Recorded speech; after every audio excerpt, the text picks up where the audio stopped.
सा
यह सत्संग और राधा स्वामी है नाम। शरण आओ हे कर्मिया तुम तमाम।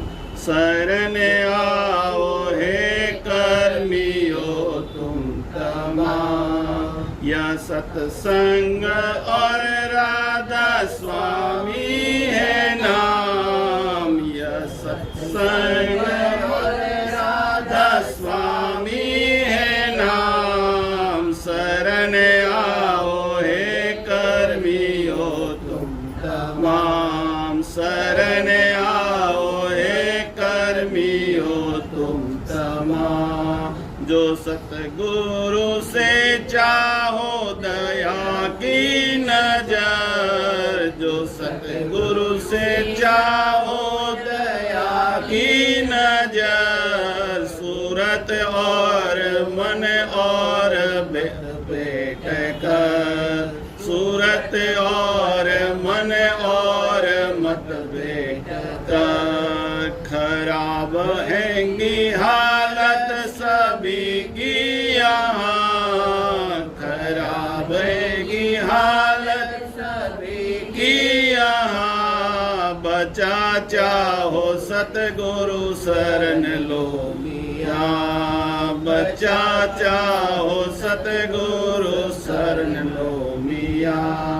हटा करके संशय शरण में तू आ।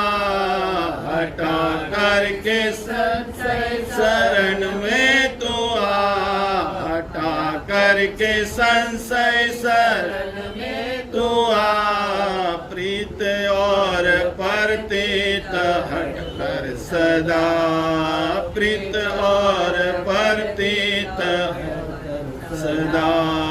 तू सतगुरु के दरवाजे पर कर पुकार। तू सतगुरु के दरवाजे पर कर पुकार। तू सतगुरु के दरवाजे पर कर पुकार। और उनके भक्तों का रास्ता गुहार। और उनके भक्तों का रास्ता गुहार। पतंगा सा सतगुरु पे आपे को वार। पतंगा सा सतगुरु पे आपे को वार। सिंहासन की धूल अपनी पलकों से झाड़। सिंहासन की धूल अपनी पलकों से झाड़। कभी महर से शहद देवे तुझे। कभी महर से शहद देवे तुझे। मुनासिब समझ जहर देवे तुझे। मुनासिब समझ जहर देवे तुझे। तू चुप हो के ले और सिर पर चढ़ा। तू चुप हो के ले और सिर पर चढ़ा। तू चुप हो के ले और सिर पर चढ़ा। तू खुश हो के पी और ये कार्य सदा। तू खुश हो के पी और कार्य सदा। तू खुश हो के पी और कार्य सदा। की धन धन है सतगुरु मेरे। की धन धन है सतगुरु मेरे। की धन धन है सतगुरु मेरे। उतारेंगे भवजल से परे। उतारेंगे भवजल से परे। उतारेंगे भवजल से परे। यह सत्संग और राधा स्वामी है नाम। यह सत्संग और राधा स्वामी है नाम। यह सत्संग और राधा स्वामी है नाम। शरण आओ हे कर्मियो तुम तमाम। शरण आओ हे कर्मियो तुम तमाम। शरण आओ हे कर्मियो तुम तमाम।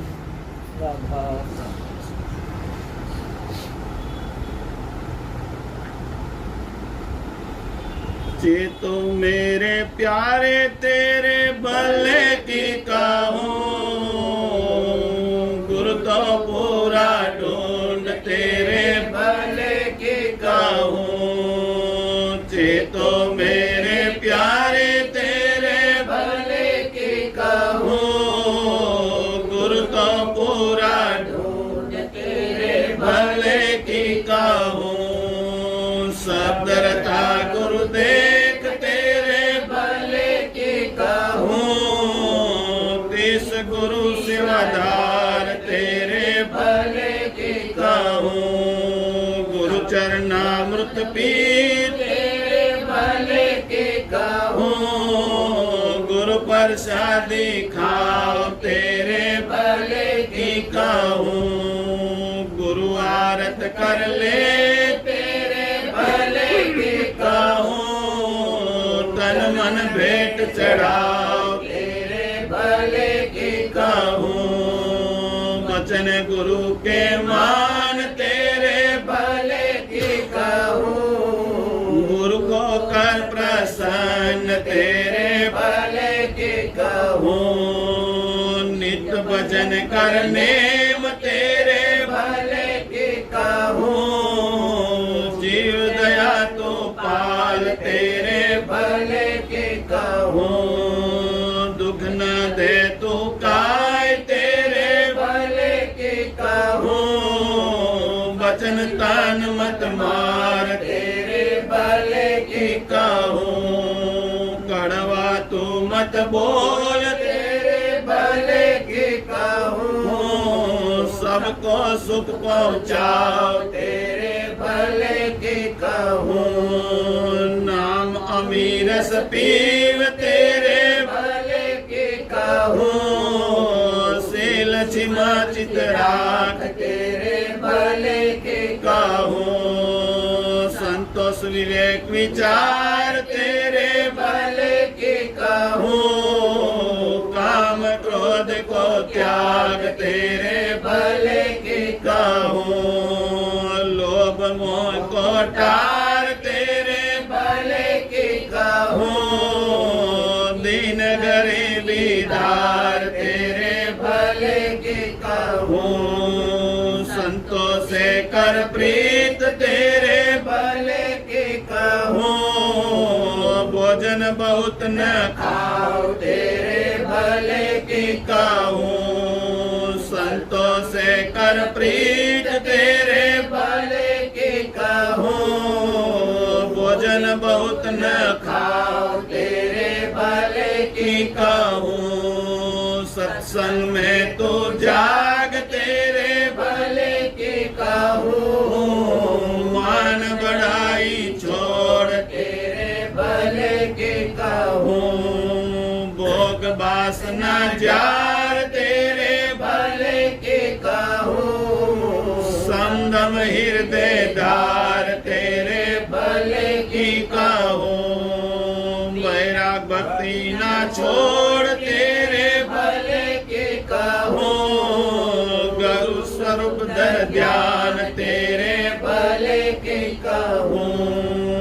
गुरु ही का जप नाम तेरे भले की कहूँ, गुरु स्तुत कर नीत तेरे भले की कहूँ। गुरु से प्रेम बढ़ाओ तेरे भले की कहूँ, तीरथ मूरत भरम तेरे भले की कहूँ। गुरु से प्रेम बढ़ाओ तेरे भले की कहूँ, तीरथ मूरत भरम तेरे भले की कहूँ। जात अभिमान विसार तेरे भले की कहूँ, पिछलों की तज टेक तेरे भले की कहूँ। वक्त गुरु को मान तेरे भले की कहूँ, तीरथ गुरु के चरण तेरे भले की कहूँ। वक्त गुरु को मान तेरे भले की कहूँ, तीरथ गुरु के चरण तेरे भले की कहूँ।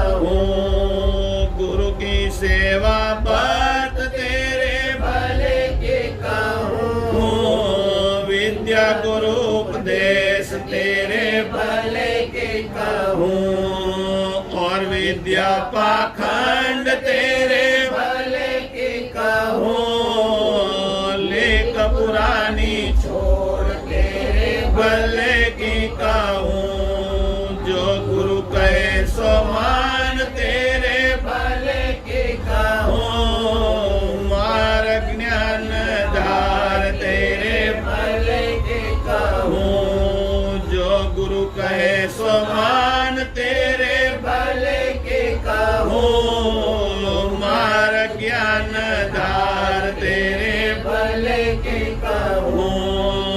भक्ति पंच संहार तेरे भले की कहूँ, सूरत शब्द मत ले तेरे भले की कहूँ। सूरत चढ़ा नभ माही तेरे भले की कहूँ, गगन त्रिकोटि जाओ तेरे भले की कहूँ।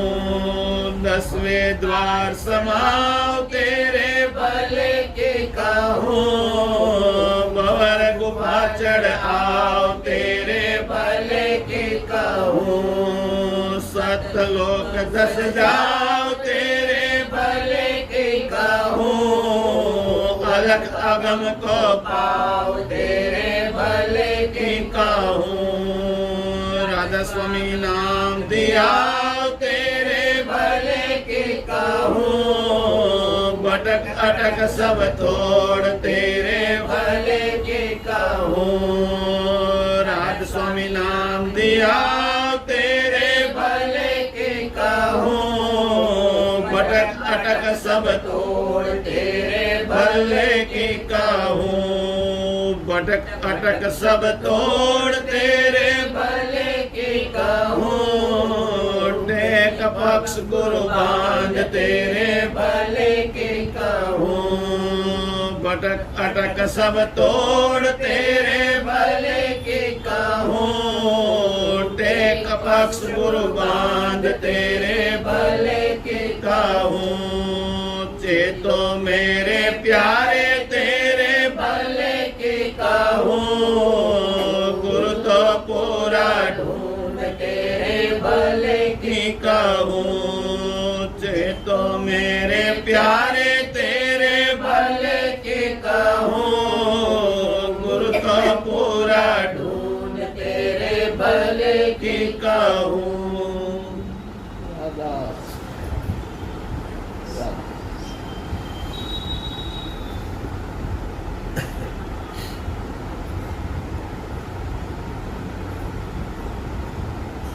पिछलों की तज टेक तेरे भले की।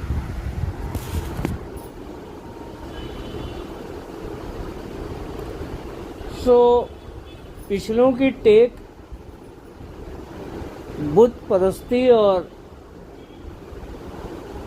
बुत पूजा के ही समान है, उसमें कोई फर्क नहीं। पिछलों की तज टेक तेरे भले की कहो।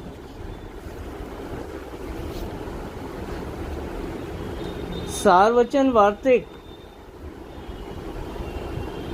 भाग 2, वचन संख्या 250।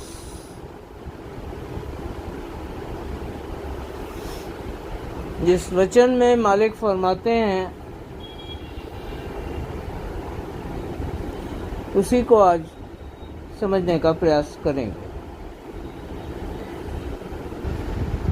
कि बुत से प्रीत बहाना है जिनको घर नहीं जाना, उनके लिए बुत से प्रीत बहाना है जिनको घर नहीं जाना है। तो मालिक फरमाते हैं पिछले हो चुके संतों का अकीदा यानी उनकी मान्यता और विश्वास और टेक बांधकर अटक जाना इसलिए बेफायदा और बेमकसद है क्योंकि उनसे वह प्रीत नहीं हो सकती जैसे कि होनी चाहिए और उद्धार के वास्ते जरूरी है। अव्वल तो जीव ने उन्हें कभी देखा ही नहीं जिनकी टेक पकड़ ली,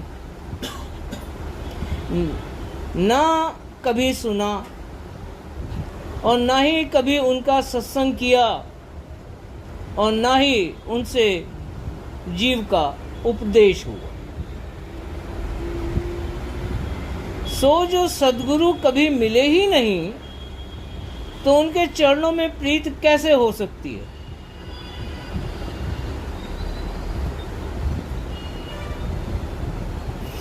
इस वास्ते जो सच्चा अनुरागी जीव है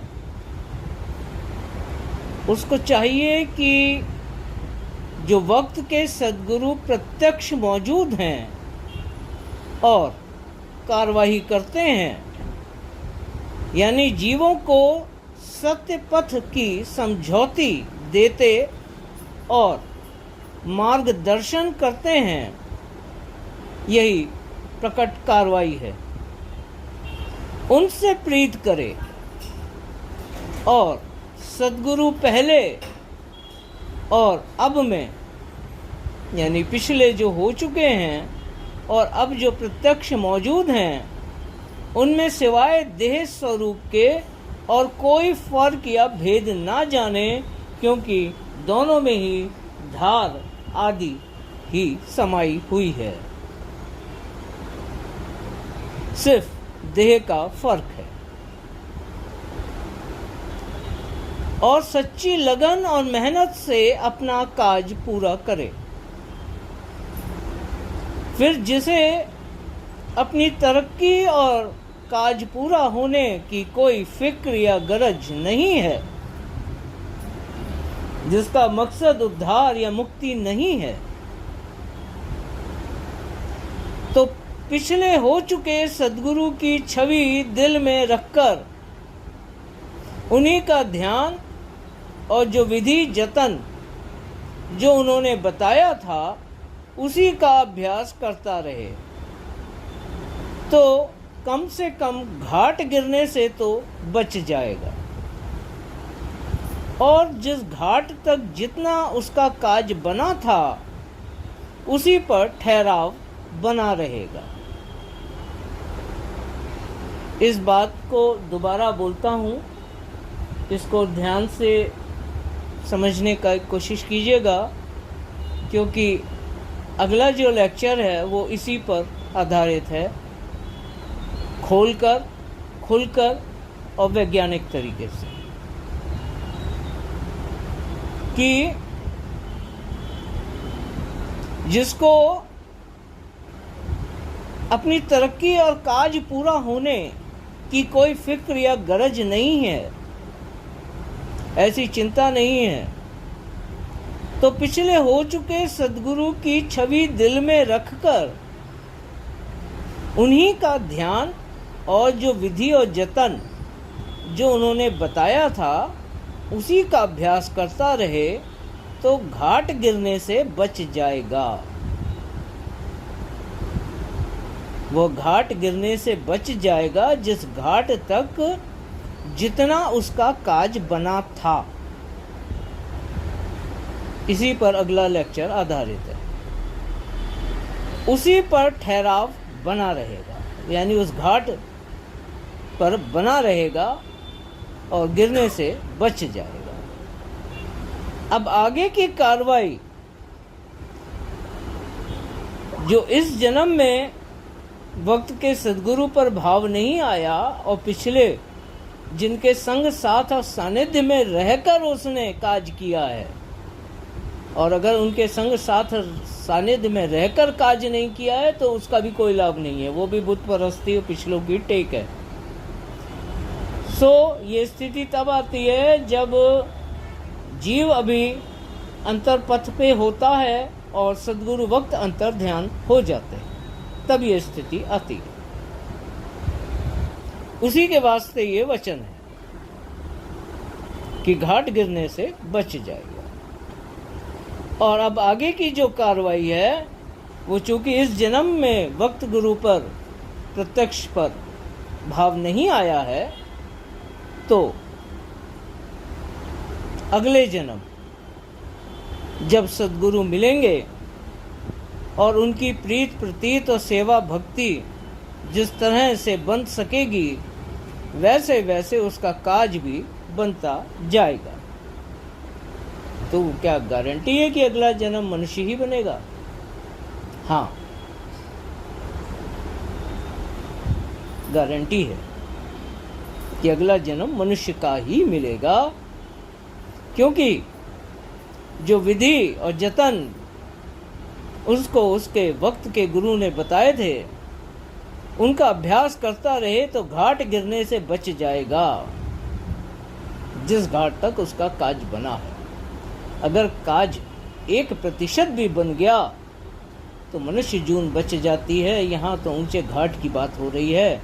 मनुष्य जन्म तो मिलकर ही रहेगा, इसे काल काट नहीं सकता। कमाई की इतनी भारी महिमा है कि 1% भी कमाई अगर जीव ने कर ली अंतर में, तो काल उसे काट नहीं सकता, और इसी कमाई के बल से उसकी जून गिरने से बच जाती है। तो अगला जन्म मनुष्य का ही मिलेगा। और आगे की कार्रवाई, अगले जन्म जब सद्गुरु वक्त मिलेंगे और उनकी प्रीत प्रतीत और सेवा भक्ति जिस तरह से बन सकेगी, उस तरह से उसका काज भी बनता जाएगा। पर जो यह भी ना बन सका कि ना सद्गुरु अंतर ध्यान हो गए और उनकी बताई विधि जतन जुक्ति और अभ्यास सब छोड़ दिया, तो जो यह भी ना बन सका और सद्गुरु के अंतर ध्यान होने पर विमुख हो गया, तो जो कमाई अब तक करी थी वो भी जाती रहेगी और आगे के लिए 84 का द्वार खुल जाएंगे।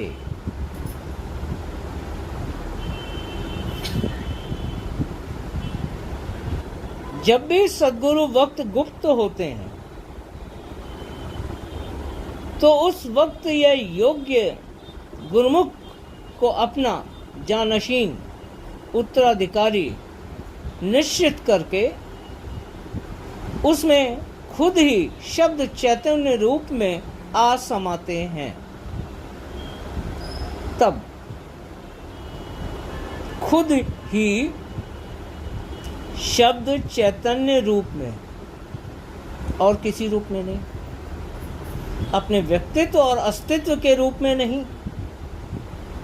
उनका व्यक्तित्व और अस्तित्व तो सत्पुरुष में समा जाता है। अपने शब्द चैतन्य रूप में, यानी वो रूप सद्गुरु का जो धार उनमें आन समाई थी, वही धार योग्य गुरुमुख में आन समाती है। इसलिए ये सद्गुरु ही जानते हैं कि कौन शिष्य इस अति भारी चैतन्य धार को अपने अंतर में समाने के योग्य है, जिस धार पर कुल ब्रह्मांडीय और पिंडीय रचना टिकी हुई है। ये वो धार है जिस पर कुल ब्रह्मांडीय और पिंडीय रचना टिकी हुई है। तो इस धार को संभालने योग्य कौन गुरुमुख है, ये सद्गुरु के सिवा कोई नहीं जानता, जिसकी ना तो घोषणा की जाती है ना ही वसीयत की जाती है। सिर्फ इशारों में इशारा किया जाता है, और जो प्रेमी सत्संगी हैं वो उस इशारे को पहचान जाते हैं।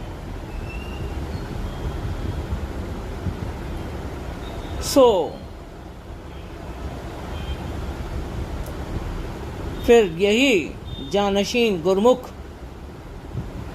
कार्रवाई को आगे बढ़ाता है। इसलिए अनुरागी प्रेमी और अभिलाषी भक्त को हो चुके पिछले सद्गुरु की टेक पकड़कर ठहर जाना और खुद अपने मार्ग की रुकावट बन जाना उचित नहीं है। जो सच्चा अनुरागी, प्रेमी और मुक्ति पद का अभिलाषी है, उसके वास्ते पिछले सद्गुरु की टेक पकड़कर ठहर जाना खुद अपने मार्ग की रुकावट बन जाना है। पर जो सिर्फ टेकी ही है, वे कभी भी अपने सद्गुरु वक्त की भक्ति ना कर सकेंगे और ना ही अपने जीव के उद्धार की ही कोई फिक्र करेंगे। उन्हें तो टेक के सहारे जीवन का आनंद लेने में ही रस आता है। टेक पकड़ ली, हम उनके भक्त हैं और जीवन का आनंद लेने में ही रस आ रहा है, उसी में लीन है। कहने को टेक पकड़ ली।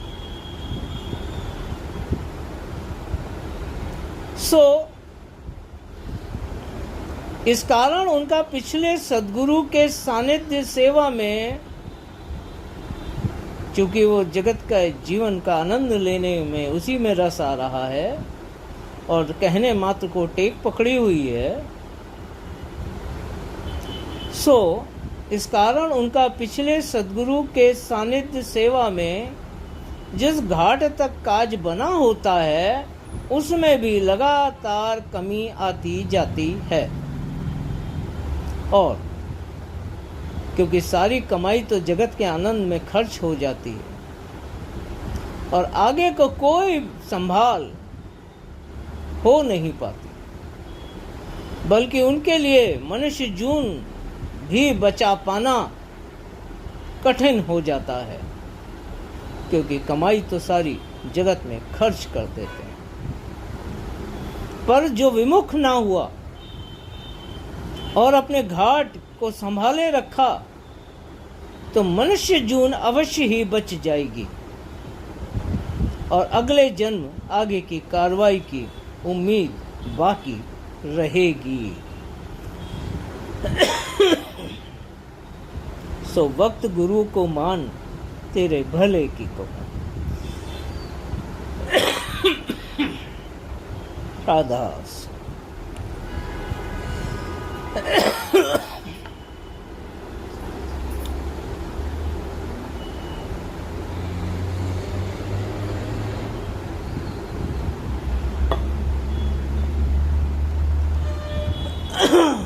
पिछड़ों की टेक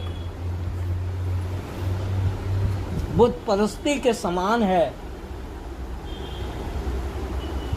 और बुत से प्रीत बहाना है उनके लिए जिनको घर नहीं जाना है। तो अब बात करते हैं जिनको घर जाना है।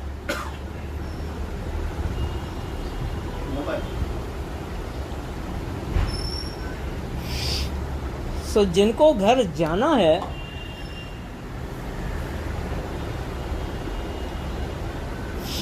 उन्हें अंतर में यात्रा करनी पड़ती है।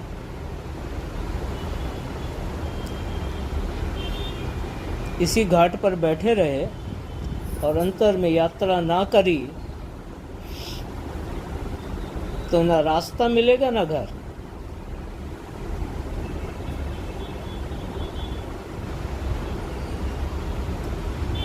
और जब ये यात्रा होती है तो हर मंडल को पार करना पड़ता है।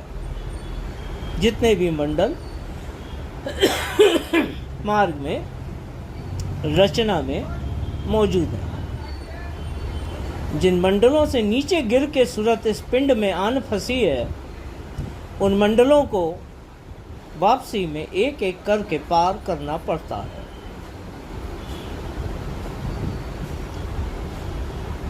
पार कैसे करना है,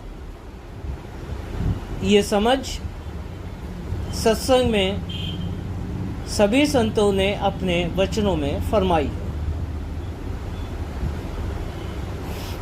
कि इन घाटों को सूरत कैसे पार कर सकती है। तो आज हम चर्चा करेंगे कि सूरत जब पार करती है इन मंडलों को, तब उसे किन परिस्थितियों का सामना करना पड़ता है और उन परिस्थितियों में क्या उसके अनुकूल हैं, क्या उसके प्रतिकूल हैं,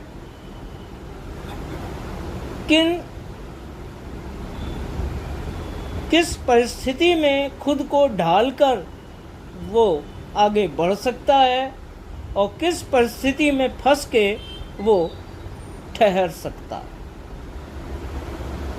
आज इस पर चर्चा करेंगे। थोड़ा टेक्निकल चर्चा है। अगर कोई बात किसी बिंदु पर समझ में ना आए तो बीच में ही हाथ खड़ा करके मुझे रोक कर प्रश्न करिएगा, क्योंकि अगर लेक्चर ख़त्म होने पर प्रश्न करने की सोची तो ख़त्म होते होते आप अपना प्रश्न भूल जाएंगे। तो बीच में ही अगर कोई बात समझ में नहीं आई, बीच में हाथ खड़ा करिए, बोलिए। अगर मेरी नज़र आपके हाथ पे नहीं पड़ी तो बोलिए और टोकिए, रोकिए, पहले समझिए फिर आगे बढ़िए, क्योंकि समझे बिना आगे की बात समझ में नहीं आएगी। तो विषय है सूरत निरत दो घन काजा। सूरत जब एक मंडल में प्रवेश करती है तो सूरत कहलाती है। जब उस मंडल को पार करती है इसे निरत कहा गया। सूरत उसमें रत होना, निरत यानी उससे छूट के आगे बढ़ना। तो जो सूरत निरत का अर्थ है वो यही है कि एक मंडल में प्रवेश करना और उसे पार करके आगे बढ़ना। तो सूरत निरत दो घन काजा। घन काजा यानी बड़ा भारी काम है एक सूरत का मंडल को पार करके आगे बढ़ना। घन काजा, मंडल में प्रवेश भी करना, सूरत, और निरत उस मंडल को पीछे छोड़ के आगे बढ़ना, ये दोनों ही बहुत ही भारी कर्म पर परमार्थी हैं। सूरत का खिंचाव जब ऊपरी मंडलों की ओर होता है तब एक मंडल से दूसरे मंडल में प्रवेश व निकास का द्वार ही ब्लैक होल कहलाता है। जो हम फिजिक्स में ब्लैक होल और अंतरिक्ष में ब्लैक होल सुनते हैं पर उसके बारे में जानते कुछ भी नहीं है विज्ञान, वो ब्लैक होल ही एक मंडल से दूसरे मंडल में प्रवेश और निकास का द्वार है।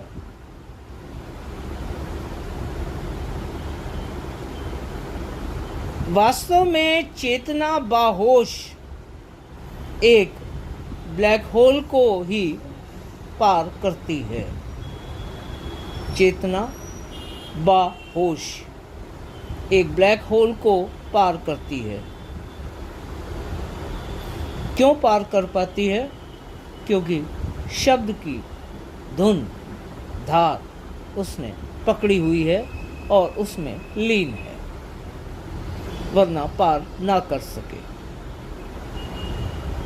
तो वास्तव में चेतना बाहोश ब्लैक होल को ही पार करती है, जिसमें प्रवेश को सूरत और निकास को निरत कहा गया है।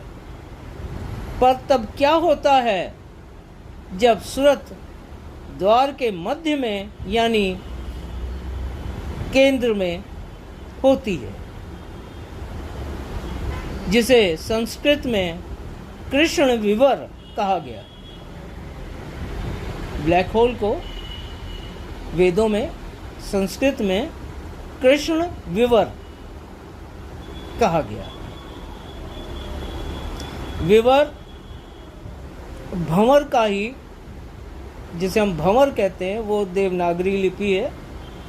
इसका संस्कृत में उच्चारण विवर है, यानी काला अंधकार भंवर, जिसे हम ब्लैक होल कहते हैं।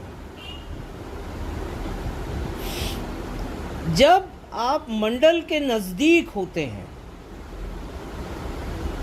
इस मंडल से उठ रहे हैं और उस मंडल के नजदीक होते हैं, तब यह सामीप्य अवस्था है।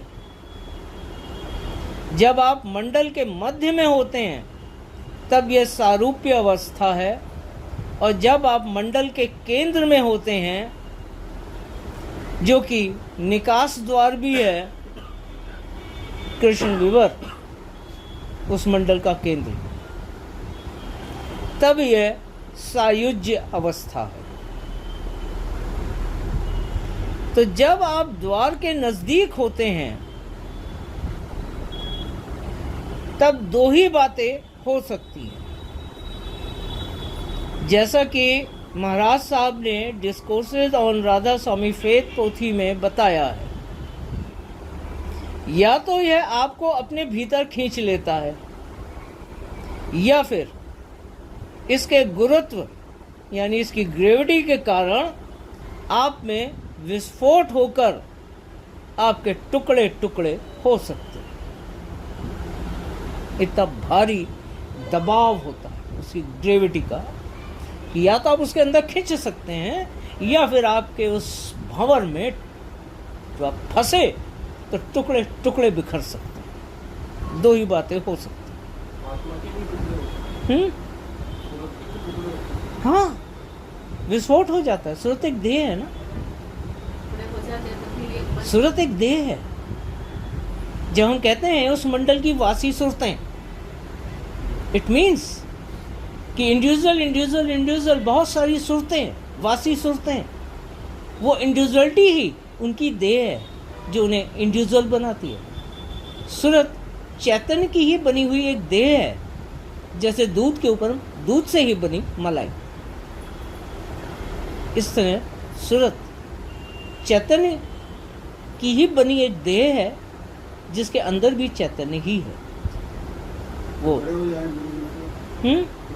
फटेगी, विस्फोट हो जाएगी। एक सूरत है ना, चैतन्य अंदर है और चैतन्य की ही बनी हुई देह है, जैसे दूध के ऊपर मलाई, उसमें विस्फोट हो जाएगा और सारा चैतन्य उस मंडल में बिखर जाएगा।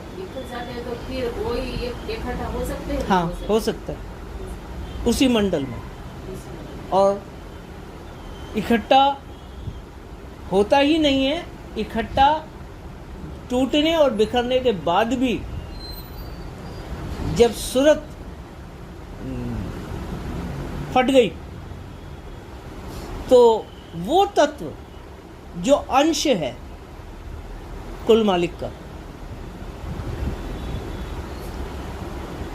जो कि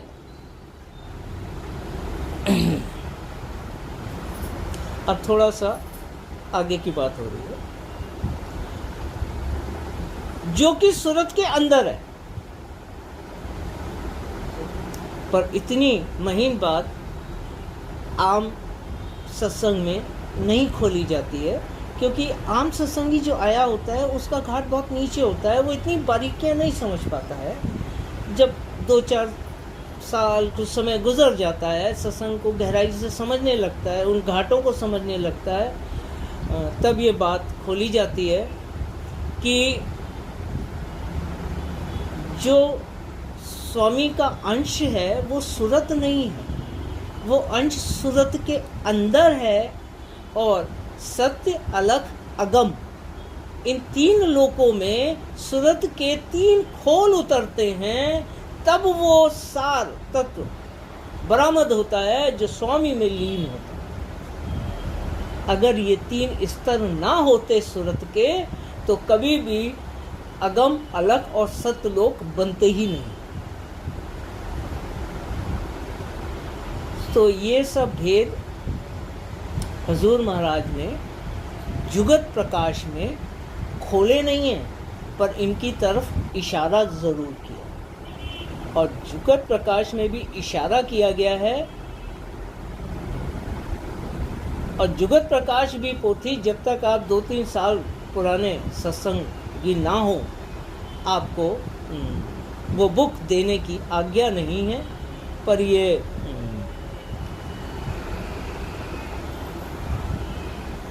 स्वार्थ और प्रदूषित वातावरण है आज। आप जुगाड़ से जुगत प्रकाश बिना सत्संग ज्वाइन किए भी हासिल कर सकते। ये वो वक्त नहीं है हुजूर महाराज और महाराज साहब वाला कि आपको जुगत प्रकाश नहीं मिलेगी। आज तो आप अपनी जान पहचान और यारी दोस्ती में एक किताब है ना, अगर आप सत्संगी नहीं भी हैं तो भी आपको किसी न किसी तरह मिल जाएगी।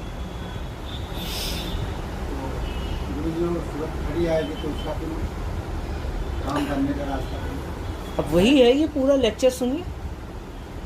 काम तो सबका बनना है एक दिन, कोई यहाँ नहीं रहेगा, पर कब ये उस पर निर्भर करता है।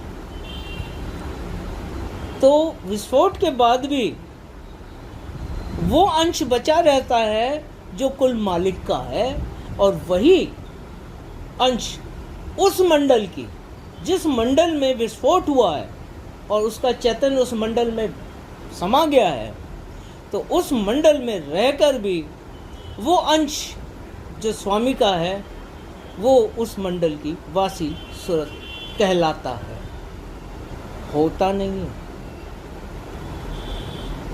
कहलाता।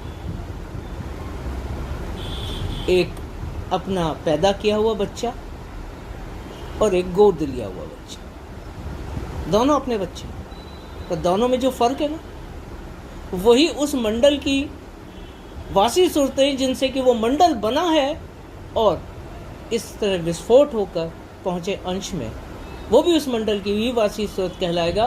पर फर्क वही है जो ये गोद लिया हुआ।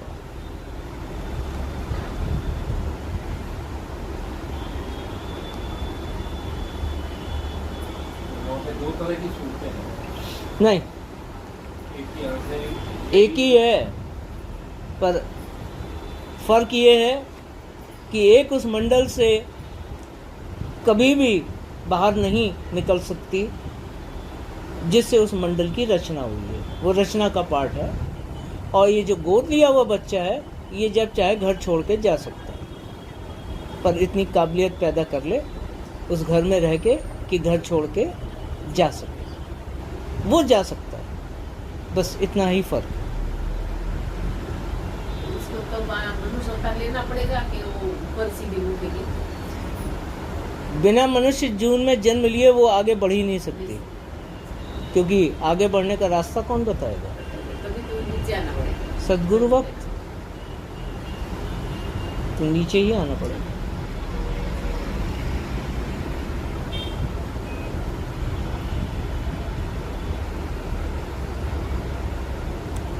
तो जब आप मंडल के नज़दीक होते हैं तब यह सामीप्य, जब आप मंडल के मध्य में होते हैं तब यह सारूप्य, और जब आप मंडल के केंद्र में होते हैं जो कि निकास द्वार भी है, वहीं से पार कर पाएंगे, तब यह उस मंडल में आपकी सायुज्य अवस्था है।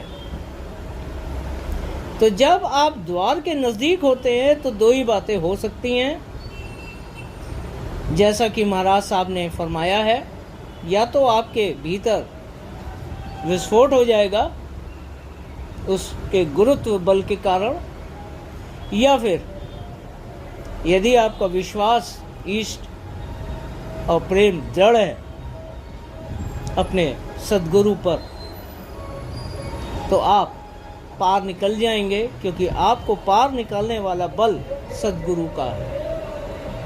क्योंकि सद्गुरु शब्द स्वरूप है।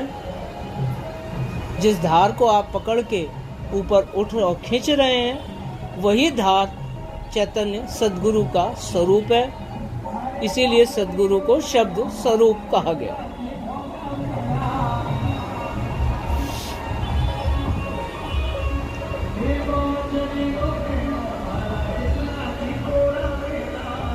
तो जब यदि आप में विस्फोट हो गया तो आपकी चेतना सदा के लिए उस मंडल की चैतन्य में मिलकर एक हो जाती है। इस तरह उस मंडल के स्तर की मुक्ति या इसे ही सायुज्य, उस मंडल में सायुज्य अवस्था का। अब ये मंडल की सायुज्य अवस्था है, केंद्र की नहीं। उस मंडल में विलीन हो जाने से चेतना उस मंडल की सायुज्य अवस्था प्राप्त हो जाती है। इसे ही उस मंडल के स्तर की मुक्ति भी कहा गया है, जो कि संतों से पहले या राधा स्वामी धाम का भेद प्रकट करने से पहले जो संत मार्गीय महात्मा हुए हैं, तो उन्होंने अपने अपने घाट की मुक्ति दी है। और यही प्रक्रिया ब्रह्मांड के अंदर भी है। वही हम ब्रह्मांड के अंदर की ही बात कर रहे हैं। जो भी राम कृष्ण या देवी देवता जिस जिस मंडल से आए हैं, उन्होंने उस मंडल तक की, जिन्होंने उनकी भक्ति और आराधना करी, तो उन्होंने अपने अपने मंडल की मुक्तियां बख्शी। अब किनका क्या मंडल है, उसका राधा स्वामी मत से कोई संबंध नहीं है, क्योंकि हमें उस मार्ग पे नहीं जाना है। सत्संग के अतिरिक्त समय में यदि जैसे जानकारी लेना चाहें तो ये जानकारी आप ले सकते हैं, नेट के ऊपर भी ले सकते हैं। 14 भुवन और 3 लोक, ये 14 भुवन ही हैं जो इन के मंडल। कोई किसी मंडल से आया है, कोई किसी मंडल से आया है, और जिसने उनकी आराधना करी वो उस मंडल तक पहुंचा और उन्होंने उसको उस मंडल तक की मुक्ति बख्शी। यानी उस मंडल पे पहुंच के उनकी अंदर विस्फोट हुआ और चेतना उस मंडल में समा गई।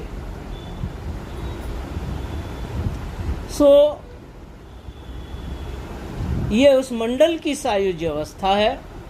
पर यदि आपकी चेतना मंडल के मध्य पहुंचकर उस मंडल के आनंद में ही लीन होकर ठहर जाती है, विस्फोट नहीं हुआ, केंद्र में पहुंच गए, और केंद्र में पहुंचकर उस मंडल के आनंद में लीन होकर ठहर गए, तब यह सारूप्य अवस्था है।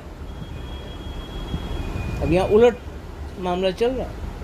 तब यह सारूप्य अवस्था है और आप उस मंडल के वासी सूरत कहलाएंगे, जब तक कि समय का चक्र घूमकर फिर से सतयुग ना आ जाए। तो ध्यान रहे, तब तक के लिए आप वहां फंसेंगे जब तक कि समय का चक्र घूम के पिंड में जहां से कि आप उठे हैं सतयुग ना आ जाए, तब जन्म मिलेगा और धारण करना पड़ेगा, और ये जन्म ही उस मंडल से मुक्ति का द्वार खोलेगा। ध्यान रहे कि ये जो कलयुग है, इसकी आयु 4,32,000 वर्ष है, निर्धारित है, जिसमें से अभी से 5,000 कुछ वर्ष ही बीते हैं, 1%। अभी 99% कलयुग बाकी है। तो बड़भागी हैं वो जीव जिन्हें राधा स्वामी मत और सच्ची और पूरी मुक्ति का मार्ग मिल गया, क्योंकि सतयुग त्रेता द्वापर बीता, कहू न जानी शब्द की रीता।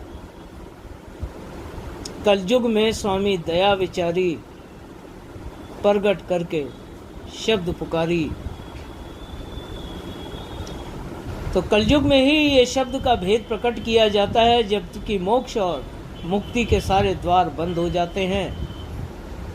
प्राणायाम और योग का लोप हो जाता है।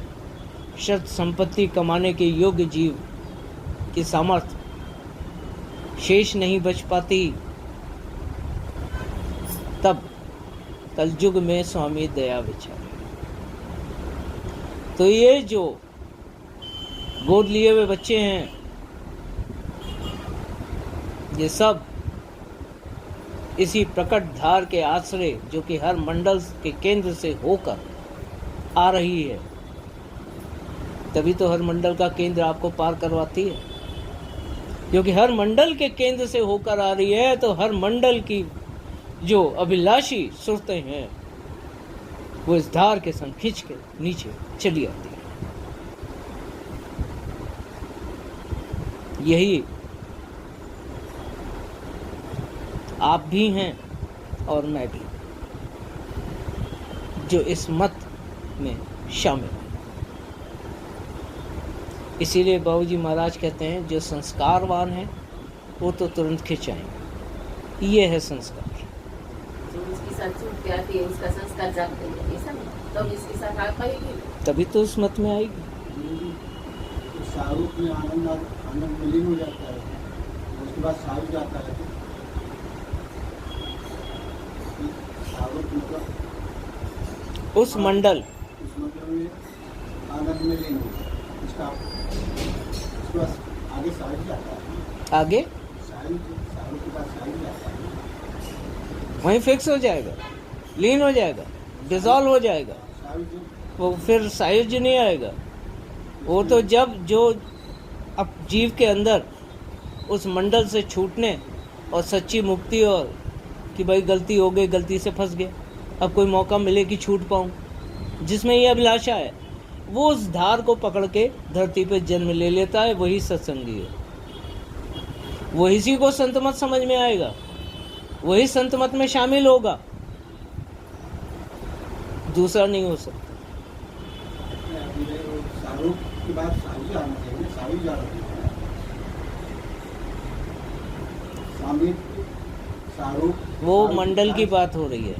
जब आप मंडल के केंद्र को पार करते हैं, तो मंडल के नज़दीक पहुंचते हैं, तो सामीप्य अवस्था, मंडल के मध्य में होते हैं तो सारूप्य अवस्था, जब मंडल के केंद्र में होते हैं वो सायुज्य अवस्था निरत के वास्ते।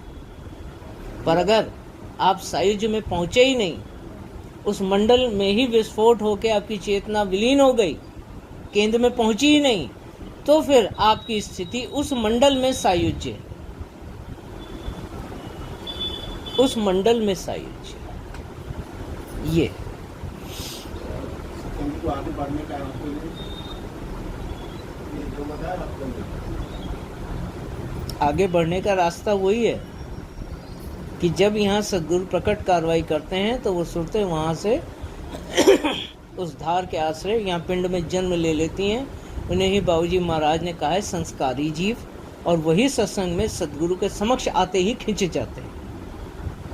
पर ऐसा नहीं कि उद्धार का रास्ता सिर्फ उन सुरतों के लिए है जो वहाँ अटकी हैं। वो जो वहाँ जाके अटकी हैं, वो भी वही सुरतें हैं जो सद्गुरु की सेवा करके उस मंडल तक पहुँची थीं और भटक गई। तो जब शब्द प्रकट ही नहीं था, कुल मालिक ने राधा स्वामी नाम प्रकट किया, स्वामी जी महाराज ने, उससे पहले तो शब्द प्रकट ही नहीं था।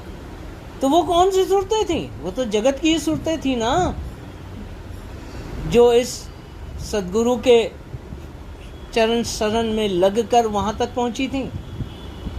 तो ऐसा नहीं है कि राधा स्वामी मत सिर्फ उन्हीं सूरतों के वास्ते है जो संस्कारी हैं, नहीं, जगत के कुल जीवों के वास्ते है। जो संस्कारी हैं वो तुरंत खिंच आते हैं, जो इस जगत के जीव हैं लेकिन जिनके अंदर वो कर्मों का बोझा कम है, जो शब्द में लग सकते हैं, वो मध्यम कहे गए हैं, जो कि दूसरों को देखकर शामिल हो जाते हैं, दूसरों को देखकर शामिल हो जाते हैं। उनसे प्रेरणा ले लेते हैं, सद्गुरु से नहीं, उनके प्रेमियों से प्रेरणा लेकर शामिल हो जाते हैं। इसीलिए गुरुमुख की गति अति भारी, गुरुमुख कोटिन जीव उबारी। ये तो कहीं लिखा ही नहीं सद्गुरु कोटिन जीव उबारी, कहीं ये कड़ी नहीं मिलेगी कि सद्गुरु कोटिन जीव उबारी, गुरुमुख कोटिन जीव उबारी। तो गुरु राधा स्वामी मत में सिर्फ एक हैं, सिर्फ एक हैं, परम पुरुष, परम पुरुष राधा स्वामी दयाल स्वामी जी महाराज। उसके बाद जो भी है सब गुरुमुख है, कोई स्वतः संत नहीं। हजूर भी गुरुमुख हैं, महाराज भी गुरुमुख हैं, सब एक के नीचे एक गुरुमुख ही हैं, जिनमें धार आती गई और वो गुरु पद पे प्रकट कार्रवाई कर रहे हैं।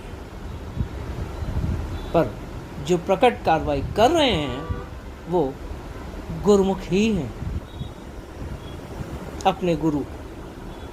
निगरे का तो जीव का प्रवेश नहीं है मालिक के दरबार में, तो निगरा क्या गुरु बन सकता है कभी? तो राधा स्वामी मत गुरु मत है। राधा स्वामी कुल मालिक परम पुरुष हैं और बाकी सब पूरन धनी है, परम पुरुष कोई नहीं। परम पुरुष सिर्फ और सिर्फ स्वामी जी महाराज हैं।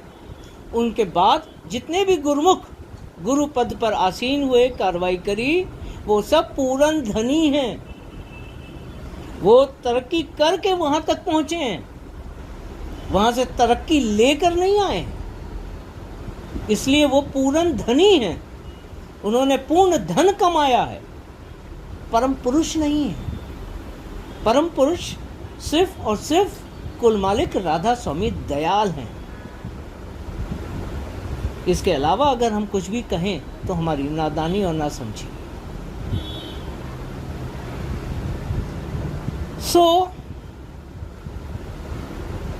ये शुरुआत तो कलयुग की। हम बड़भागी हैं कि हमको शुरुआती 1% में ही ये अवसर मिल गया। सोचो आज कलयुग का ये हाल है जो हमसे बर्दाश्त कर पाना कठिन है, आगे क्या होता जाएगा और कितने भारी और घोर कष्ट से हम कलयुग के बच गए, जो हमें ये मत अभी मिल गए। ये मालिक की दया है, हमारा प्रारब्ध है,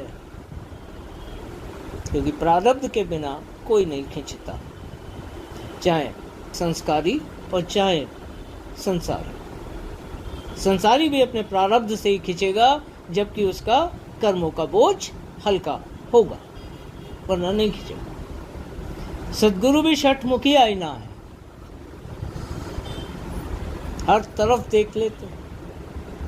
जब जीव सत्संग में कदम रखता है, उसी क्षण उसका भौतिक, आध्यात्मिक, आत्मिक, आंतरिक घाट सद्गुरु ऐसे देखते हैं जैसे एक के पीछे एक तस्वीर रखी हो।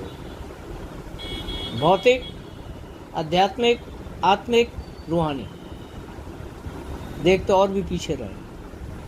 पर मोटे तौर पे इतना ही समझना चाहिए कि उस नज़र में वो देखते हैं, और जिसको देखा कि ये सत्संग में लगाने योग्य है, इसके अभी बोझा इतना है कि इस जन्म में कटवाया जा सकता है, तो सत्संग में लगाएंगे। और अगर देखा कि अभी काल का खाजा बहुत भारी है, इस जन्म में नहीं कटेगा, सत्संग में नहीं लगाएंगे, सिर्फ बीजा डाल देंगे, बीजा डाल देंगे कि जित लेवल पर ये बिगड़ चुकी है जीवात्मा, उससे अधिक ना बिगड़े, और जो बिगाड़ जमा कर चुकी है वो इस बीजे के प्रभाव से धीरे धीरे काटने के योग्य बन सके। बीजा कर्म नहीं काटेगा, कर्म काटने के योग्य बनाएगा। इसे बीजा डालेंगे, क्योंकि संतों के दरबार से कोई खाली जा नहीं सकता। हम बात कर रहे हैं आज सुरत और निरत की, उस मार्ग की जो हमें मंडल पार करवाता है, और उन परिस्थितियों की जो इस मंडल को, किसी भी मंडल को पार करते वक्त हमारे सामने आती हैं।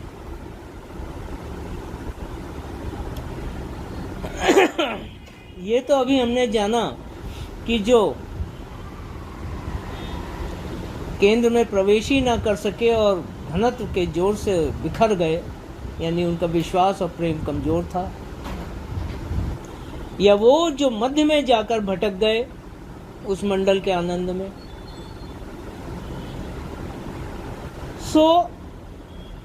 अब बात करते हैं जो न बिखरे न भटके। शब्द का खिंचाव जब चेतना को सुई के नाके से भी बारीक छेद में खींच लेता है, तो जब आप उसके नजदीक होते हैं तब उसका गुरुत्वाकर्षण बल कई गुना बढ़ जाता है। जितना आप नजदीक होंगे उतना गुरुत्वाकर्षण बल उस केंद्र का बढ़ जाता है, यानी खींच शक्ति।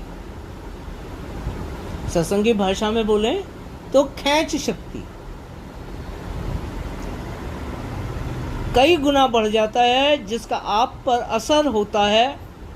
तब आपका सर या मस्तिष्क पैरों या देह की तुलना में अधिक गति से भीतर खिंचता चला जाता है। खिंच नहीं जाता है मस्तिष्क जो कि चेतना का केंद्र है, आपके देह के पैरों यानी निचले भाग की तुलना में अधिक तेजी से खिंचता चला जाता है। अभी चला जाता है का क्या मतलब? यही स्थूल और सूक्ष्म की या जड़ चेतन की गांठ का खुलना है, या जड़ से चेतन का अलग होना है। तो हमने पाया कि सूरत में भी जड़ और चेतन अंश होते हैं। जो निचला भाग है वो जड़ है, ऊपरी भाग चेतन, या नीचे के भाग में धीरे धीरे चेतन कम होने लगता है।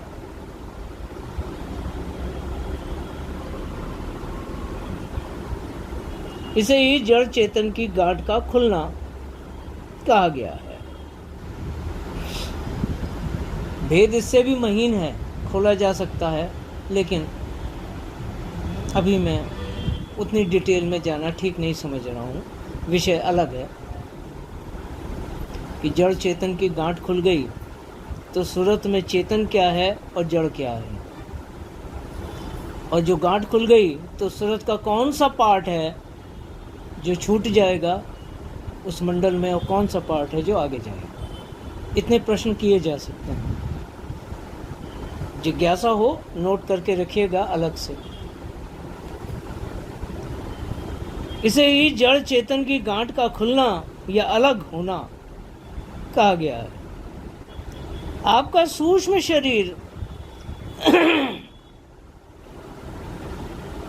या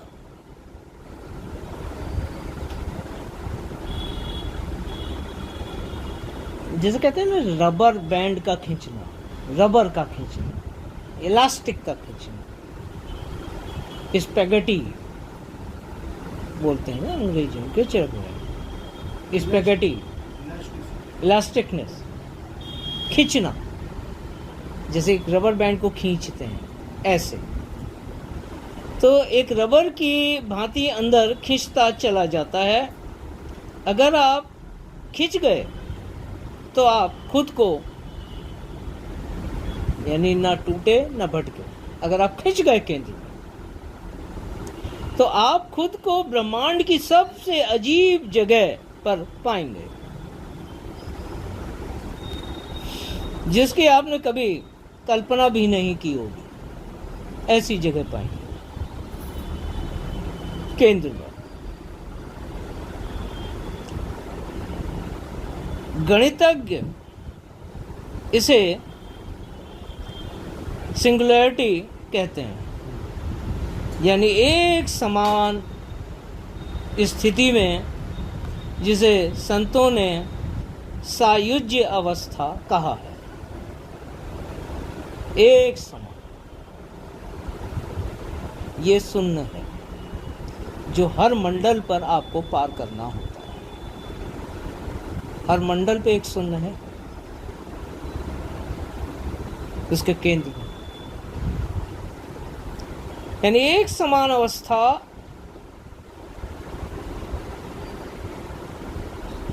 यानी इसे ऐसे समझें कि जो है वो यही है, इसके सिवा और कुछ नहीं है। जो है वो यही है, इसके सिवा और कुछ नहीं है। और ये जो है वो मैं ही हूं। कल्पना कर सकते हैं? यही कहा था, ऐसी स्थिति में आ जाएंगे कि कल्पना भी नहीं की होगी आपने। जो है वो यही है और यही मैं हूं। सिंगुलरिटी, एक समान अवस्था।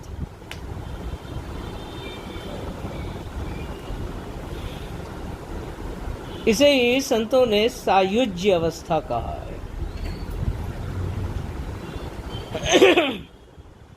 यह ऐसी स्थिति है कि आप एक रूप होकर भी एक नहीं होते। सिंगुलरिटी का यही अर्थ। और एक नहीं होती है सब। यही कठिन है, ये तो केंद्र है। अब आप सूरत से निरत होने जा रहे हैं। आप उस स्थिति में हैं जिसकी आपने कभी कल्पना भी नहीं की है।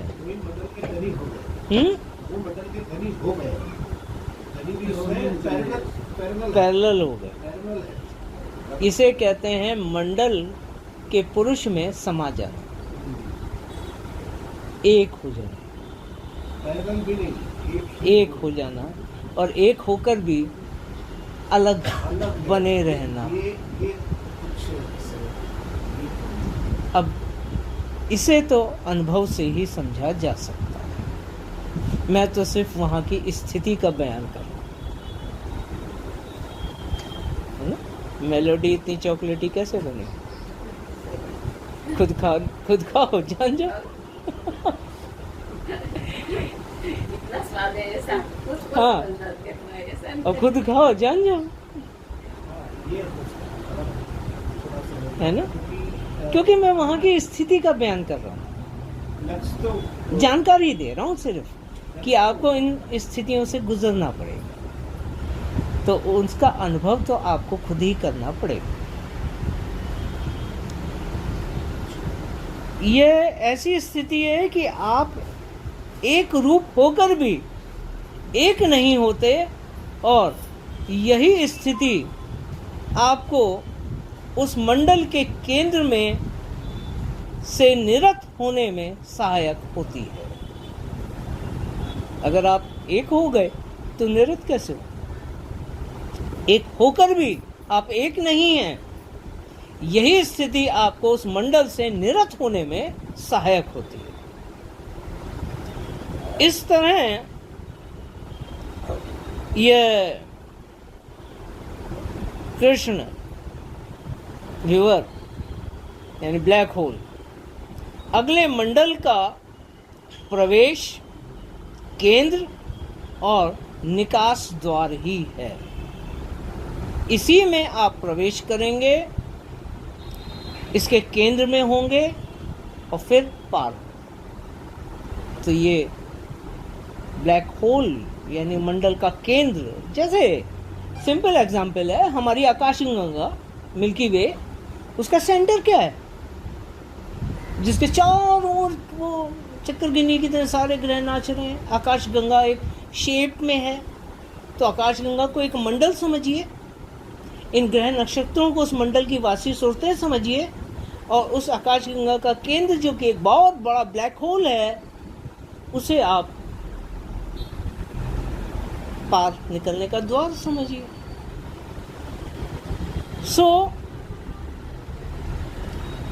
ये प्रवेश केंद्र और निकास द्वार ही है। यहाँ पहुंचकर आपके भौतिक जगत का कोई नियम काम नहीं करता। इस पिंड का या जिस मंडल से आप ऊपर के मंडल में गए हैं, तो जिस मंडल से आप गए हैं उस मंडल का कोई भी भौतिकी का नियम काम नहीं करता, खत्म। और आपका अस्तित्व एक नए ही आयाम में बाहोश होता है। आपका अस्तित्व एक नए आयाम में, जहां पिछले मंडल की भौतिकी का कोई नियम लागू नहीं होता, आपका चैतन्य बाहोश कायम होता। आप सब कुछ अनुभव करते हैं और आप सब कुछ जो हो रहा है उसे महसूस और प्रत्यक्ष अनुभव कर रहे होते।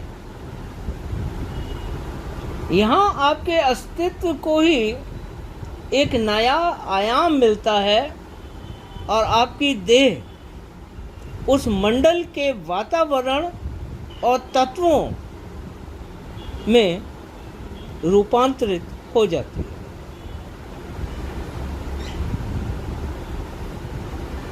जैसे मेरा शरीर यहाँ 5 तत्वों से बना है और मैं किसी ऐसे मंडल में प्रवेश कर गया जिसका जो देह या आकार है वो अग्नि तत्व से बना हुआ है, तो मेरी देह उस अग्नि तत्व में परिवर्तित हो जाएगी। बाहोश चैतन्य कायम रहेगा, देह उस मंडल के वातावरण में बदल जाएगी। और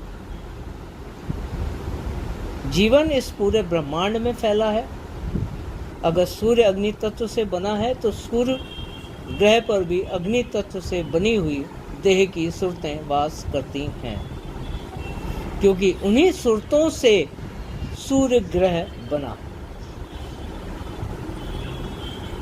जैसे 5 तत्वों से पृथ्वी और हम बने, 5 तत्वों से पृथ्वी बनी है, 5 तत्वों से हम बने हैं। सेम कॉम्बिनेशन जो हमारी देह का है, सेम कॉम्बिनेशन इस पृथ्वी का है। एक एग्जाम्पल, तो आप जिस मंडल में होंगे आपकी देह उस मंडल के मसाले की में कन्वर्ट हो जाएगी।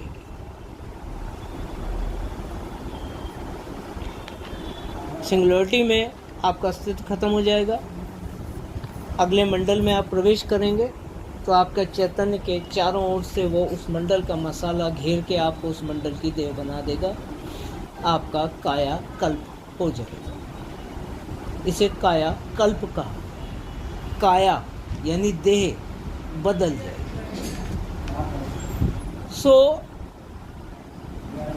इस तरह काया कल्प हो जाता है और आप हर ऊंचाई के साथ इसको क्रॉस कर लिए। अगले मंडल में कायाकल्प हो गया, आपने अगला अचीव कर लिया तो उसके अगला अचीव करेंगे। सेम प्रक्रिया होगी जो बताई है। फिर अगले मंडल का मसाला से आपकी देह बनेगी और इस तरह कायाकल्प होते हुए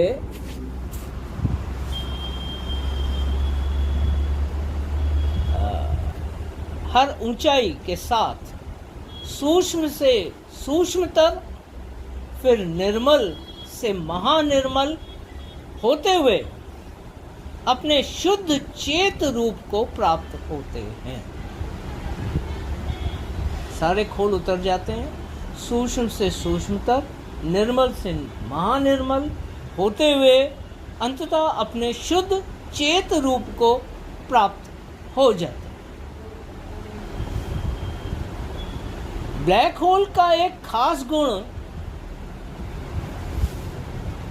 इवेंट होराइजन है।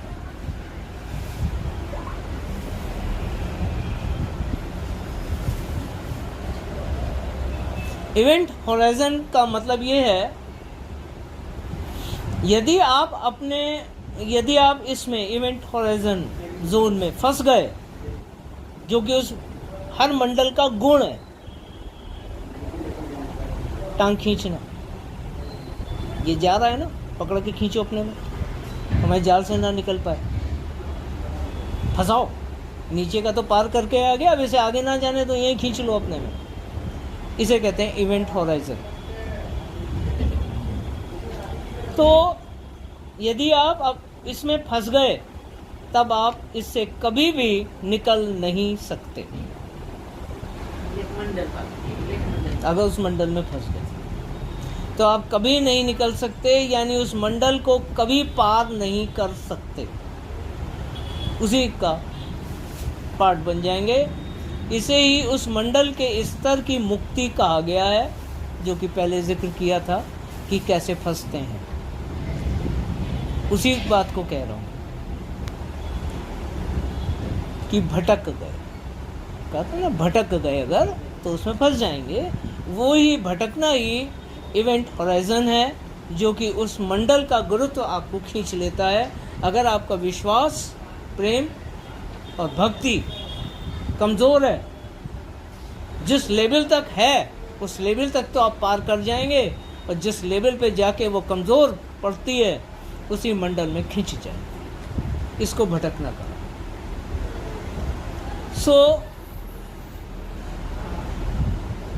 इसे ही मंडल के स्तर की मुक्ति कहा गया है, जबकि आप उस मंडल की वासी सूरत बन जाते हैं। पिछले हो चुके अवतारों और महात्माओं ने जीवों को उसी स्तर तक की मुक्ति का भेद बताया जिस मंडल या स्तर से वे आए थे। ये अभ्यास रस तो रहता ही है, वहाँ फंस भी गए, लेकिन यहाँ आकर वापस के पास तो है ही, तो निकलने की गुंजाइश है। बिल्कुल, देवता भी अगर मुक्त होना चाहते हैं तो उनको धरती पे जन्म लेना पड़ेगा। उस मंडल की इस तरह से गोद ली हुई जो वासी होते हैं, उनके अंदर पछतावा है, पश्चाताप, उनको वहाँ उतना वक्त रहना पड़ेगा जितना कि उनको पश्चाताप में लगेगा। उस पश्चाताप को करने के बाद अगर उनकी अभिलाषा दृढ़ है, क्योंकि अभिलाषा तभी दृढ़ होगी जब पश्चाताप होगा। अगर पश्चाताप नहीं उस मंडल में पहुँच के, तो कभी अभिलाषा भी नहीं होगी मुक्ति की।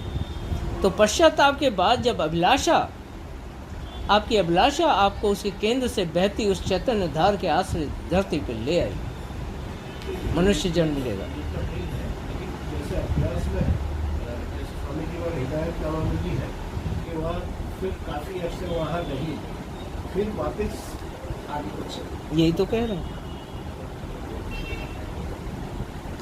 स्वामी जी महाराज ने। उसको शॉर्ट में बोल दिया, मैं उसको खोल के बोल रहा हूँ, बस इतना ही सब फर्क है। काफ़ी अरसे तक वहाँ रही, यानी पश्चाताप। हाँ, उसके बाद आगे को बढ़ी। अब उसके बाद आगे बढ़ने के लिए पहले बैक आना पड़ेगा, सदगुरु भक्त के सत्संग में आना पड़ेगा, और फिर से शुरू करके पहुंचना पड़ेगा। इसीलिए आपसे सिमरन दीदी में बोलता हूं कि अगर बीच में ब्रेक आ जाए तो फिर से शुरू करिए, वहीं से नहीं, फिर जीरो से शुरू करिए, वहीं से नहीं, अरे यहाँ से आगे चलो ना, कोई फ़ायदा नहीं होगा, बढ़ ही नहीं पाएंगे, वहीं अटके रह जाए। वही सेम प्रक्रिया है जो बड़े लेवल पे हो रही है, यहाँ छोटे लेवल पे।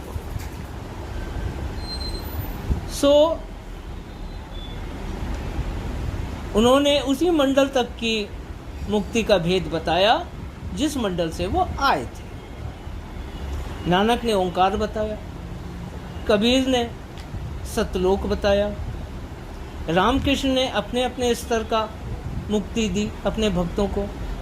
कोई शिवलोक पहुंचा, कोई विष्णु लोक पहुंचा, कोई ब्रह्मलोक पहुंचा, उस स्तर तक पहुंच के उस मंडल में मर्ज हो गया।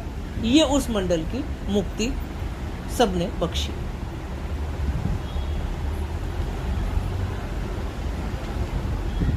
सिमिलरिटी की अवस्था में यानी जो है वो यही है और यही मैं हूं, फिर भी मैं इससे अलग हूं। ये अनुभव का ही वचन है, कल्पना नहीं कर सकते आप। तो सिमिलरिटी की अवस्था में आपकी फिजिक्स या भौतिकी के सारे नियम बदल जाते हैं, जितने भी आप नियम यहाँ जानते हैं। वहाँ अंतरिक्ष और समय की भूमिकाएं बदल जाती हैं। अब मैं 10वें द्वार की बात कर रहा हूँ। वो आप प्रोसेस तो बता दिया, यही प्रोसेस से आप 10वें द्वार पहुँचेंगे, हर भुवन को पार करके। 14वां भुवन टॉप, पहला भुवन, 10वां द्वार। अब आप 10वें द्वार पे पहुँच गए। सो वहाँ अंतरिक्ष और समय की भूमिकाएं बदल जाती हैं 10वें द्वार को पार करते ही, जिसे हम समय कहते हैं। वह क्षितिज के पार करने के बाद वह अंतरिक्ष बन जाएगा, जिसे आप यहाँ समय कहते हैं। 10वां द्वार पार करके वही अंतरिक्ष में बदल जाएगा, यानी अंतरिक्ष में समय या काल नहीं होता। यह क्षितिज ही ब्रह्मांड का छोर या 10वां द्वार या एक विशाल ब्लैक होल है। अभी तो छोटे छोटे पार किए हैं, एक बहुत बड़ा ब्लैक होल है जो अब आपको ब्रह्म पद के बाहर यानी काल की सीमा से बाहर ले जाए। तो सारे मंडल तो काल के अंदर थे ना, अब सबसे बड़ा काल से पार लेके जा रहा है, इसी ही शून्य पद कहा है। महाशून्य, ये शून्य है, वो महाशून्य। सबसे बड़ा बोल रहा है वो महाशिव। सो अभी जितने पार किए हैं ये उन सब का पिताजी हैं, 10वां द्वार।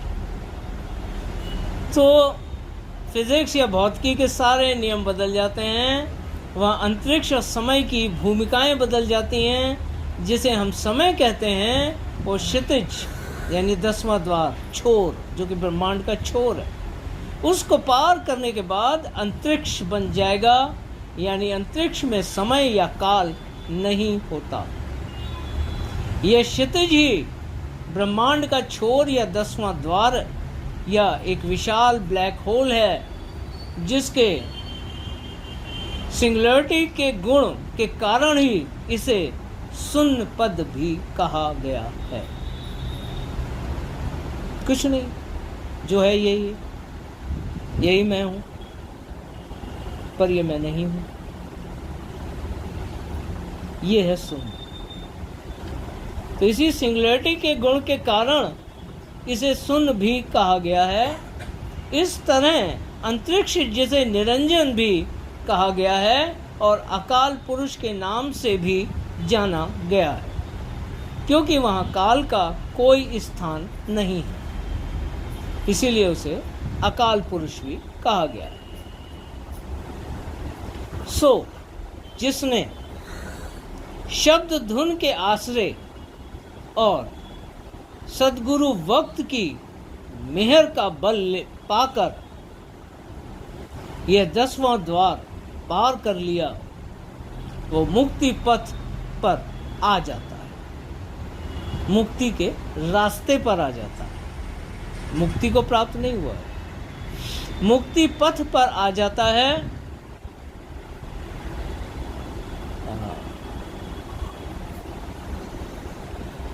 इसके बाद की यात्रा फिर आगे होती है और लौटकर जगत में जन्म धारण नहीं करना पड़ता, पर प्राण की धार के आश्रय जो जीव क्षितिज पर पहुंचते हैं यानी योगी, उनकी चेतना टूटकर ब्रह्मांडीय चेतना में विलीन हो जाती है, वही प्रोसेस जो पहले बताया है और जिसे वे मोक्ष कहते हैं। वे महतत्व का भाग बन जाते हैं और सतयुग में फिर से गर्भवास प्राप्त होगा, सतयुग से पहले नहीं। यही मोक्ष। जबकि उनकी चेतना ब्रह्मांड के मंडल में विलीन हो जाती है, जो प्राण की धार के आश्रय चलते हैं, वो उस ग्रेविटी को बर्दाश्त नहीं कर सकते, क्योंकि प्राण की धार भी वहीं से पैदा हुई, इसे वो वहाँ से आगे बढ़ नहीं सकती, बिखर जाती है।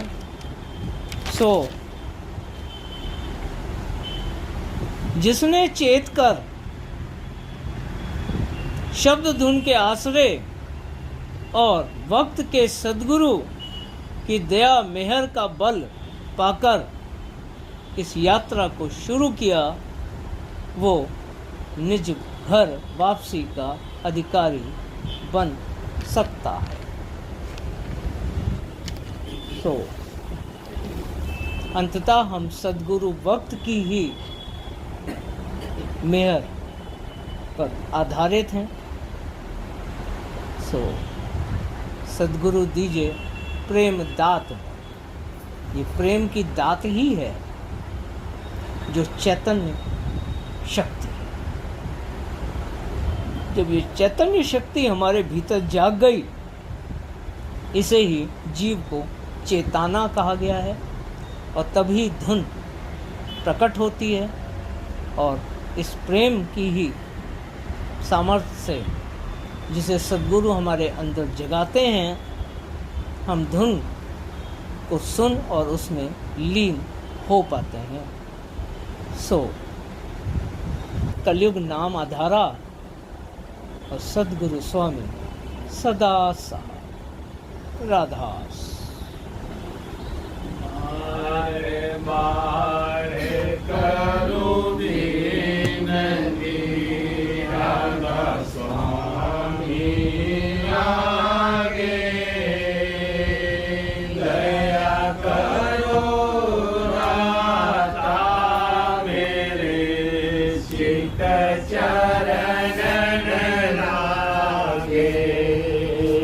जन्म जन्म रही भूल में नहीं पाया भेदा, हाल करम के जाल में यही भोगत खेला।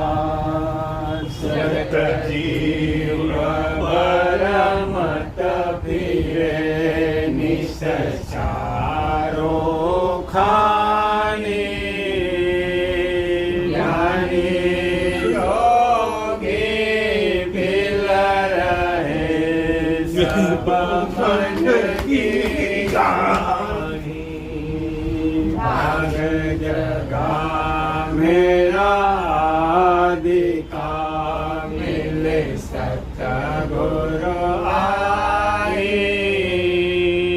राधा स्वामी धाम का मोहि भेद जनाई। ऊंच से ऊंचा देश है वहाँ अधर ठिकानी। बिना संत पावे नहीं सुत शब्द लिसानी। राधा स्वामी नाम के मोहि महिमा सुनाई। अनुराग जगाय के घर पहुँचो भाई। साध संग कर सार रस में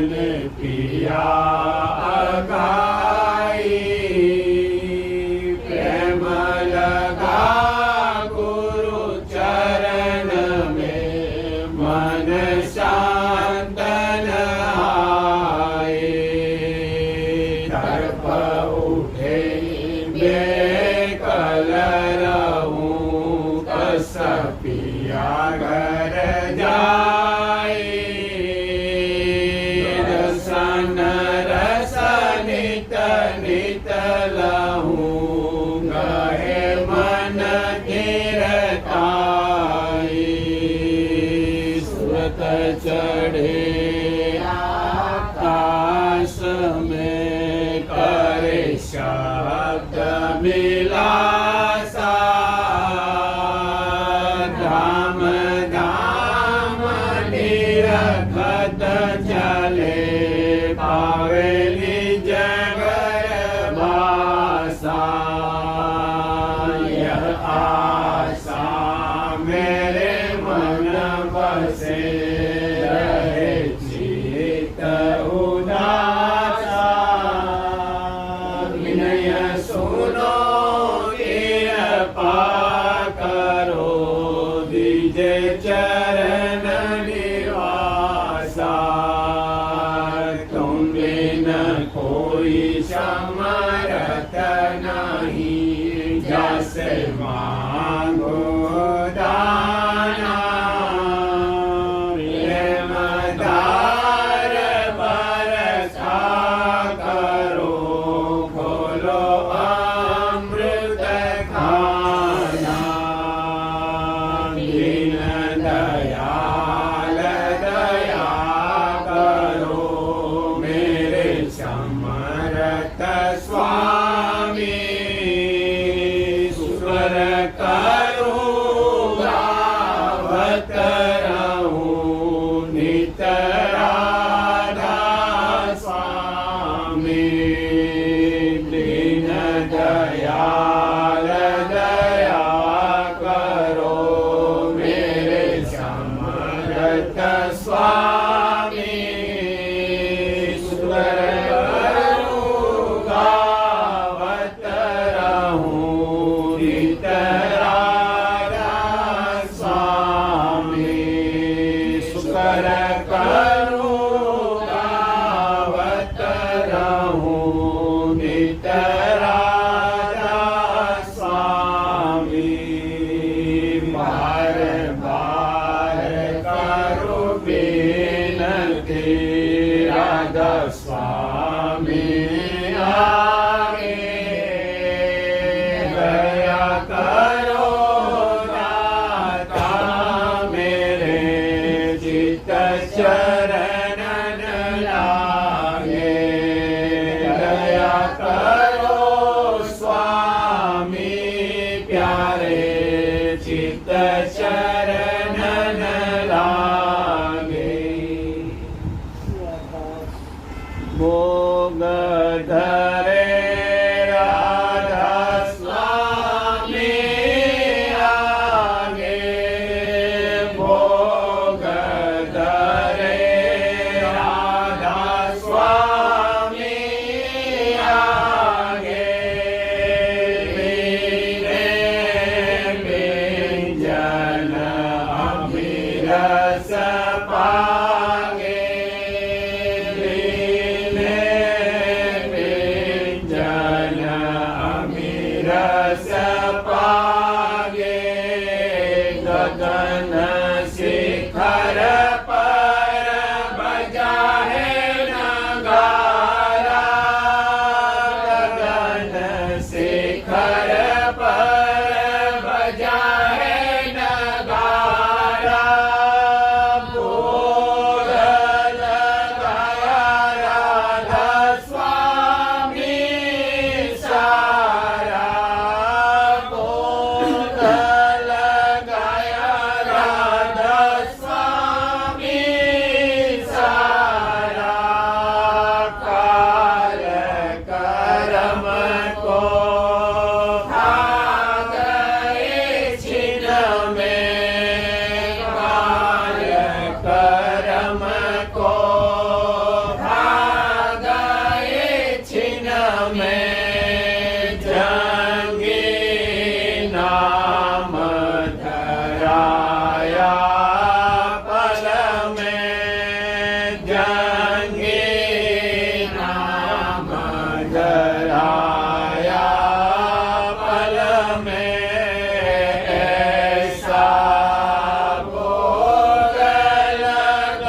करता असो.